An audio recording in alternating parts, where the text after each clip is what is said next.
யார் இந்த மனிதர்? 2008ஆம் ஆண்டு டிசம்பர் மாதம் கலிபோர்னியாவின் ஒரு சிறிய அறையில் அந்த மனிதர் அமர்ந்திருக்கிறார். அவர் கண்கள் சிவந்து போயிருக்கின்றன.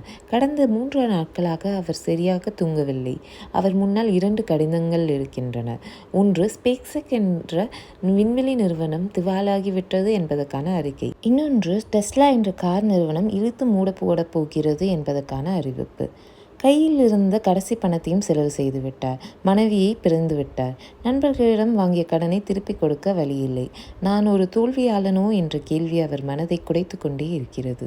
சில வாரங்களுக்கு முன்புதான் அவர் அனுப்பிய 3வது ராக்கெட்டும் நடுவானில் வெடித்து சிதறியது. உலகம் அவரை பார்த்து சிரித்தது. விண்வெளி ஆராய்ச்சி என்பது அரசாங்கத்தால் மட்டுமே முடியும். உன்னை போன்ற ஒரு தனி மனிதனால் முடியாது என்று நிபுணர்கள் கேலி செய்தார்கள்.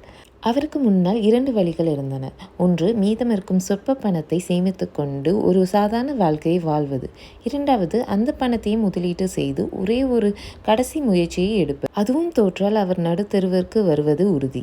அவர் பயப்படவில்லை. தனது எல்லா சொத்துக்களையும் விற்றார். வாடகை வீட்டில் குடியேறினார். அந்த கடைசி முயற்சியை தொடங்கினார். செப்டம்பர் 28 அந்த ராக்கெட் ஏவுதளத்தில் நின்றது. என்ஜின் கர்ஜித்தது. புகை மண்டலம் சூழ ராக்கெட் மேலே எழுந்தது. 1 நிமிடம், 2 நிமிடம். அந்த ராக்கெட் பூமியின் ஈர்ப்பு விசையை தாண்டி வெற்றிகரமான விண்வெளி சுற்றுப்பாதையை அடைந்தது.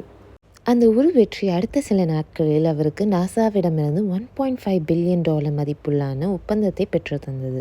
அழியவிருந்த அந்த 2 நிறுவனங்களும் இன்று உலகையே மாற்றிக்கொண்டிருக்கின்றன. தோல்வியின் விளிம்பில் நின்று உலகமே எதிர்த்த போதும் தனது கனவை விடாமல் துரத்திய அந்த மனிதர் வேறு யாரும் இல்லை. அவர்தான் இலான் மஸ்க். இன்று விண்வெளிக்கு சென்று மீண்டும் பூமிக்கு திரும்பும் ராக்கெட்களை உருவாக்கி மனித இனத்தை செவ்வாய் கிரகத்துக்கு கொண்டு செல்லும் முயற்சியில் அவர் வென்று கட்டியுள்ளார். விஷயங்கள் கடினமாக இருக்கும்போது நீங்கள் பின்வாங்கக்கூடாது. உங்கள் இலக்கின் மீது உங்களுக்கு அசைக்க முடியாத நம்பிக்கை இருந்தால் தோல்வியை உங்களை துரத்தினாலும் இறுதியில் நீங்கள் தான் வெற்றியாளராக நிற்பீர்கள். தோல்விகளை கண்டு அஞ்சாதீர்கள். அது வெற்றிக்கான ஒரு படி மட்டுமே. இந்த வீடியோ உங்களுக்கு பிடிச்சிருந்தால் சப்ஸ்கிரைப் செய்யுங்கள்.